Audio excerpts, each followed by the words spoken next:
ደጌ ክብሬናት ማረጌ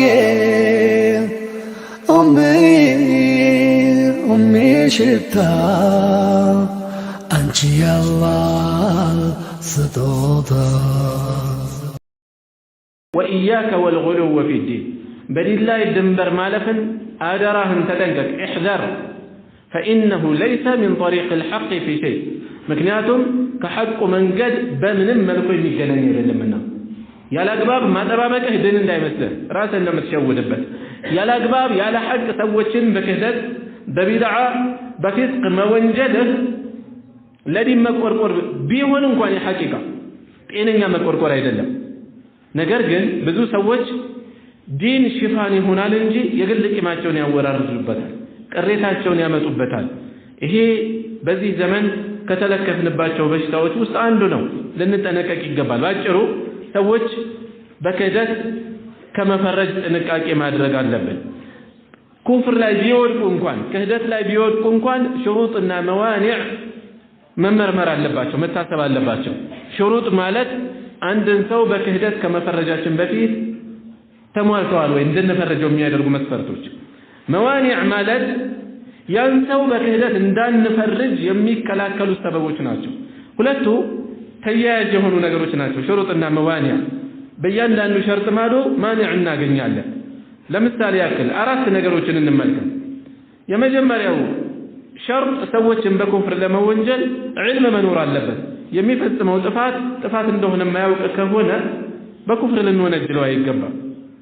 በኩፍር ልንወነጅለው አይገባም ምን አለ ማለት ነው ከሱ ትይዩ ማኒዕ ከልካይ ያለ በኩፍር እንዳንወነጅለው የሚያደርግ ምንድነው እሱም ጀህል ለማክፈር ዒልም ሸርጥ ነው ዒልም የለም ጅህልና ለሱ ብይን ከመስጠት የሚከላከል ማኒዕ ነው الله سبحانه وتعالى ይህንን የሚመለከቱ በርካታ መረጃዎችን ቁርአን ላይ ነግሮናል መልእክተኛውም ሰለላሁ ዐለይሂ ወሰለም እንደዚሁ ከናንተ በፊት በነበሩ ህዝቦች ውስጥ በራሱ ላይ ድንበር የሚያልፍ ሰው ነበር እኔ በመሞት ጊዜ ቤተሰቦቹን ሰብስቦ በመሞት ጊዜ አካሌን አቃጥላችሁ ግማሹን ባህር ግማሹን የብስ ላይ በትኑት አላቸው ከዛ ምን አለ አላህ እኔ ላይ ከቻለ ማንንም ቀጥቶ የማያውቀውን ቅጣት ነው የሚቀጣኝ አለ ሲሞት ጊዜ ቤተሰቦች ኑዛዜውን ፈጸሙ አቃጥለው በተኑት ሁሉም ቻይ የሆነው ጌታ አላህ ምድርንም ያሲውን ውሃውንም ያሲውን በሰብስብ ያለ ቀጥ አድርጎ አቆመው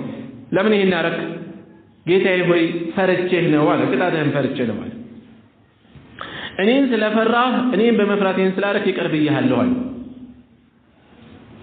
ሰውየው ጋር ምን ከመኖሩ ጋር ኩፍር አለ የለም አለ የምን ኩፍር ሸካለው የምን ሸከና ያለው አላህ በኔ ላይ ከቻለ ነው ያለው በችሎታው ላይ በቁድራው ላይ ነው ይሄን ቃል የተለያየ ትርጉም እየሰጡ የቀጥተኛ ትርጉሙን ሊያሳጡ የሞከሩ አካላት አሉ ፈጽሞ የሚያዛልቅ አይደለም አይ ለኢን ቀደረ አላሁ ዐለይ አላህ በኔ ላይ ከቻለ የሚለውን አላህ በኔ ላይ ከቻለ ማለቱ ሳይሆን አላህ በኔ ላይ ካጣበበብኝ እድልን ካጠበበብኝ ማለቱ ነው አይደለም በፍጹም እንደዛ አይደለም ምክንያቱም የመልእክቱ አንኳር ነጥብ ሰውየው ይሄንን ያደረገው ለምንድን ነው አቃጥሎ ለምን አለ አመዱን በትሉስ ለምን አለ ምን ለመሆን ነው ከአላህ ችሎታ ሊያመልጥ ነው አይደል ቀጥታ አጠቃላይ መልእክቱ የሚያሳየው ነገር እያለ የቃላት ጨዋታ የሚጫወቱ ሰዎች አሉ ባጭሩ ሰውየው ግልጽ የሆነ የሚታይ መልእክቱ ላይ በደንብ ጎልቶ የሚታይ ሸክ አለው በቁድረቲላህ በአላህ ችሎታ ላይ ተጠራጥሯል ይሄ ደግሞ ከኢስላም የሚያስወጣ ኩፍር ነው ከመሆኑም ጋር አላህ Subhanahu Wa Ta'ala መሮታል ለምን አላወቀም ይሄ ሰው ባለማወቁ ነው ያለፈው ቁርአን ላይ ተመሳሳይ ነገሮችን እናገኛለን ومن يشاقق الرسول من بعد ما تبين له الهدى ويتبع غير سبيل المؤمنين መልእክተኛውን እውነቱ ከተገለጸለት በኋላ መልእክተኛውን የሚጻረር ሰው من بعد ما تبين له الهدى لببل اسمروا بتي من بعد ما تبين له الهدى ቅኑ ጎዳና ከተገለጸለት በኋላ ነው የተባለው ያልተገለጸለት እዚህ ውስጥ አይደለም ማለት ነው በርካታ መረጃዎች ናቸው ያሉት ነገር ግን በቃላት የሚጫወቱ ሰዎች አሉ ወይም ደግሞ የተሳሳቱ የዑለማ ትንታኔዎችን ይዘው ልክ እንደ ቁርአን እንደ ሐዲስ ነስ አድርገው ሰዎችን በዚህ ኢልዛም የሚያደርጉ ሰዎች አሉ። ይሄ ሙሉ በሙሉ የተሳሳተ ነው። ባጭሩ የመጀመሪያው ሸርጥ ዒልም ነው ለማክፈር። ከሱ ትይዩ ማኒዕ አላል። ማኒዑ ምንድነው? ጀህል ነው ያለው። በሁለተኛ ደረጃ ደግሞ ሌላኛው ሸርጥ አልቀስድ፣ ሆን ብሎ አስቦ መፈጸም። ሰውየው ኩፍሩን ፈጸመ። ሲፈጽመው ግን አስቦበት ነው የፈጸመው፣ ድንገት አመለጠው። ቁርአን ከእጁ ላይ ድንገት አምልጦ መውደቅና ለቁርአን ክብረ ቢሱን አንስቶ መወርወር አንድ ነው አይደለም። ምንም የሚገናኝ ነገር አይደለም። ስለዚህ ቀስድ አለው። በወሬው መሃል ድንገት አምልጦት ኩፍር የሆነ ቃል ሊወጣበት ይችላል። አስቦ የሚናገር ሰው አለ፣ ሳያስብ የሚናገር ሰው አለ። ስለዚህ ሁለተኛው መስፈርት ሁለተኛው ሸርጥ ቀስድ ነው። የሚናገረውን ኩፍር አስቦበት ከተናገረ ከኢስላም ይወጣል። ካልሆነ ግን አይወጣም። ካልሆነ የምንለው ማኒዕ ነው እንዳናከፍር። ምንድነው እሱም? ኸጣ፣ በስተት የሚፈጸም በስተት ከምላስ የሚወጣ በስተት በእጅ የሚፈጸም የመሳሰሉ ነገሮች። ሶስተኛው ሸርጥ ምንድነው? አልኢኽቲያር፣ በምርጫ መፈጸም። በፍላጎቱ በምርጫው መፈጸም። የምናከፍረው ሰውየው ከኢስላም የሚያስወጣውን ተግባር በራሱ ምርጫ ከፈጸመው ነው። ካልሆነ ግን ስንል ማኒዕ ይመጣል። ምንድነው እሱም? አልኢክራህ፣ መገደድ። በምርጫው ሳይሆን ተገዶ የሚፈጽም አለ አይደለ? ተገዶ የሚፈጽም የዓማር ብን ያሲርን ታሪክ እናስታውስ። ሙሽሪኮች አስገድደው አንገላተው ኩፍር እንዲናገሩ አደረጓቸው። ረሱል ሰለላሁ ዐለይሂ ወሰለም ዘንድ ሲቀርቡ መልእክተኛው ልብህን እንዴት አየኸው? እንዴት አገኘኸው? ልቤ በኢማን እንደተሞላ ነው፣ እንዳለ ነው፣ እንደረጋ ነው አሉ። አሁንም ከያዙ ደገምላቸዋል። ቁርአንም ወረደ ኢላ መን ኡክሪሀ ወቀልቡሁ ሙጥመኢኑን ቢልኢማን፣ ልቡ በእምነት የተረጋጋ ሆኖ የተገደደ ሰው ሲቀር። የተገደደ መገደድ ምንድነው? ማኒዕ ነው ማለት ነው። ኩፍር እንኳን ቢፈጽም ተገዶ ነው ወይ ይፈጽም። አራተኛው ነገር ምንድነው? عدم وجود التأويل السائغ، እና ከፍረው ዘንድ የሚናገረው ነገር ሌላ ተርጓሜ ያዘለ የሚሰጥ ነው ወይ ተሳሳተበት። እውነትም ዑድር የሚያሰጠው ነገር አለ፣ በተሳሳተ መልኩ ተረድቶታል። ምክንያቱም ቃሉ የሚያሻማ ተርጓሜው የሚያሻማ የሆነ ነገር ሰጥቶት ነው ብለን ዑድር የምንሰጠው ከሆነ ይሄ ዑድር ነው። ተእዊል መኖር በራሱ ምንድነው? አንድ ማኒዕ ነው። ተእዊል ሳኢግ፣ ተቀባይነት ዋጋ የሚሰጠው የሆነ ተእዊል ያለበት ልክ ነው ለማለት አይደለም ተግባሩ። ነገር ግን በዛ በኩል በዛ መልኩ እየተተረጎመ በሰፊው ከመለመዱ የተነሳ ያን አይቶ ከተሳሳተ ይሄ ሰውየው ላይ እንዳንዳፈር ማኒዕ ነው። እንዳንዳፈር ማለት በኩፍር እንዳንፈርጀው። ምንም የማይገናኘውን ነገር በሌላ ከተረጎመው ሶላት ማለት እንደዚህ ነው፣ ሶላት አይወጅብም። ዘካ ማለት እንደዚህ ነው፣ ዘካ አይወጅብም። የማይገናኘውን ነገር በዚህ መልኩ ከሄደ የቀብር ቅጣት የሚባል የለም፣ አኺራ የሚባል የለም። እንደዚህ እያለ የሚያደርጉ ሰዎች አሉ፣ ባጢንያ የሚባሉ። ይሄ ተእዊል ሳኢግ አይደለም፣ ይቅርታ የሚያሰጥ ማለፊያ ምክንያት የሚሆን አይደለም። ከዛ ውጭ ግን ዑለማኡል ኢስላም እየተቀባበሉት ጥፋቱ ቢአውን ስለበከለ በርካታ ታላላቅ አኢማዎች ሳይቀሩ የተሸወዱበት ጥፋት ያጋጥማል። በተእዊል እንዲህ አይነት ጥፋት ሲያጋጥም ጥፋቱን እናስጠነቅቃለን፣ ጥመቱን እንናገራለን። አጥፊውን አስፈላጊ ከሆነ ስሙንም ጠቅሰን ልንናገር እንችላለን። ይሁን እንጂ ይህን ጥፋት መነሻ አድርገን ከኢስላም አናስወጣም። ለምን? እንዳናከፍረው የሚያደርገን የሚገታን ማኒዕ አለ። እሱም ተእዊል ሳኢግ በመኖሩ የተነሳ አራት ነገሮችን አነሳው። የመጀመሪያው ምንድነው? አንድ ሸርጥ። የመጀመሪያው ሸርጥ ለማክፈር ዒልም፣ ከሱ ትይዩ ማኒዕ አለ። ምንድነው እሱ? ጀህል። ሁለተኛ መስፈርት ቀስድ፣ ሆን ብሎ መፈጸሙ። ከሱ ትይዩ ደግሞ ማኒዕ አለ። እሱ ምንድነው? የሚከለክለን እንዳናከፍር። ኸጣ ሳያስበው ድንገት፣ ቅድም ምሳሌ ሰጥቻቸዋለሁ። ድንገት ከእጁ ላይ ቁርአን ቢያመልጠውና ቆሻሻ ላይ ቢወድቅ፣ ድንገት ከምላሳችን የኩፍር ቃል ቢወጣ ሊያጋጥመን ይችላል አይደል? ደርስ ላይ ያጋጥመናል። እያስተማረ ሰውየው አስደንጋጭ ቃል ከምላሱ ሊወጣ ይችላል ሳያስበው። በዚህ ተጠያቂ ብናደርገው ማን ይተርፋል? ሶስተኛ መስፈርት ምንድነው? ኢኽቲያር፣ የሚፈጽመውን ኩፍር በምርጫው እየፈጸመው ከሆነ ነው የምናከፍረው።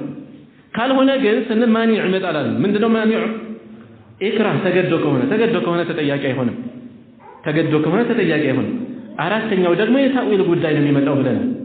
ምንም ተእዊል በማያሰጥ ጉዳይ ላይ ሆን ብሎ ሌላ ትርጉም እየሰጠ ከሆነ ዑድር የለውም።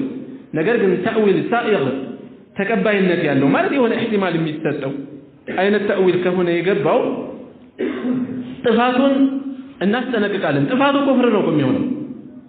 ለምሳሌ ለአላህ እጅ እንዳለው ማመን ቁርአን ሐዲስ ውስጥ የጸና ሐቅ ነው። ኒዕማ ቁድራ እያሉ መተርጎም አለ ወይ ከተባለ ወደ ኋላ ቋንቋ ላይ እናገኘዋለን። ይሄ ቦታ ግን ትርጉም እሱ አይደለም። ይሄን ቦታ ጣሞ ሌላ ትርጉም መስጠት ኩፍር ነው። ሰዎችን ግን እንዳናከፍራቸው የሚያደርገን ምክንያት አለ፣ ከልካይ ነገር አለ፣ እንጠነቀቃለን። ስለዚህ ያለ የሌለ ትኩረታችን የሚሆነው ሰዎች ላይ ብይን በመስጠት ሳይሆን ብዥታውን በመግፈፍ ላይ ነው የሚሆነው። ብዥታውን አንዳንዴ እንዲያውም ዑድር በሌለበት ሳይቀር ቢድዓም ላይ ይመጣሉ። በነገራችን ላይ እነዚህ ነገሮች ተብዲዕ በማድረግ ላይ ተብዲዕ ስናደርግም ጥፋት በማየት ብቻ ተብዲዕ እናደርግም። ጥንቃቄ ያስፈልጋል። ራሳችንን ነው የምንጎዳው። الإمام أحمد رحمه الله إخراج الناس من السنة شديد ይላሉ። ሰዎችን ከሱና ማስወጣት ከባድ ነው ይላሉ። ከባድ ነው። ጥፋት ኖሮ ማለት ነው። ጥንቃቄ ያስፈልጋል። ስለዚህ በተመሳሳይ ነገሮችን እናያለን። በተለይ በሱና የሚታወቅ የሆነን አካል በቀላል እንዳፈራ አይገባም። ድንበር ቢያልፍብንም ወደ ኋላ ቢቀር ቢንሸራተት ጥንቃቄ እናደርጋለን። አንዳንዴ ይሄ ነገር ዑዝር የሚሆነው ደረጃ ደርሷል ወይ የሚለውን ተቅዲር ማድረግ ሊያቅተን ይችላል። አቅቷል፣ ዝም በል። አቅቷል፣ አለየልህም፣ አቅማህ አይደለም፣ ዝም ነው ማለት ያለብን። አንዱ ሰዎች ላይ ብይን ለመስጠት ከሚያስፈልጉ መስፈርቶች ውስጥ አንዱ ምንድነው? አህልያ ነው። ብቁ ሆኖ መገኘት። በኩፍር ለመፈረጅ አቅሙ አለን ወይ? የእውቀታችን መጠን ሽሩጥና መዋኒዕ የሚለይ የሰውየውን ሐል ዋቂዕ የሚገነዘብ ግንዛቤ ያለን።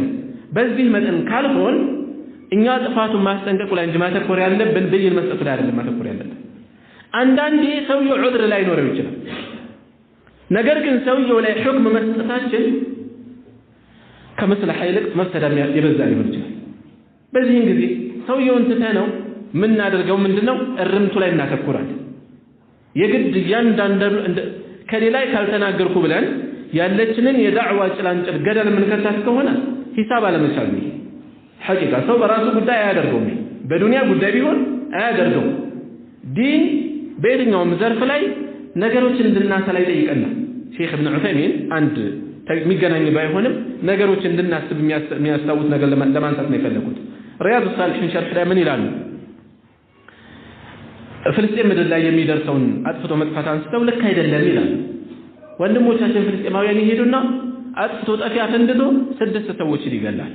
እስራኤል ባጸፋው በሄሊኮፕተር መጣ 60 ፍልስጤሞችን ትገላለች። ኢስላም ይሄን ያክል ሂሳብ የማይችል ሃይማኖት ነው ወይ? ሲወራረድ ማን እየተጎዳ ያለው? ግልጽ ነው አይደለ? በዚህ መጠን ማንችልን ወይ ይሄ ይገባንም ወይ እየደረሰ ያለው እንዳጠቃላይ ሲወራረድ ማን እየተጎዳ እንዳለ ግልጽ ነው። ይሄን ያህል አንገነዘብም ወይ? ሰው ለዱንያው ሲሆን ብልጥ ይሆናል። እቺ ሸቀጥ እንዴት ሆና ከጄ ትውጣ? አሁን ቀጣዩ እንዲህ አይነት ወር ነው የሚመጣው። በዚያ ወር ላይ ይሄ ሸቀጥ አይሄድም። አሁን ቶሎ እንደምንም አድርጌ ከጄ ማስወጣት አለብኝ ብሎ ያለ የሌለ ብልጠት ይጠቀማል። ዲኑ ላይ ሲሆን ግን የያዘውን ሸክም ቶሎ ሰዎች ላይ መወርወር ነው የሚፈልገው። ኩንታል ሸክም የ10 ዓመት እንግዳ ያስጠልም አይደል?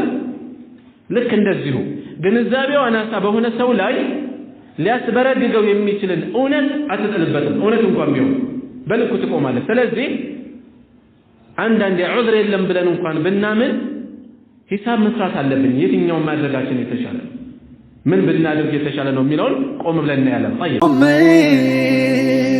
ሜደጌ ክብሬናት ማረጌ ሽታ አንቺ ያላህ ስጦታ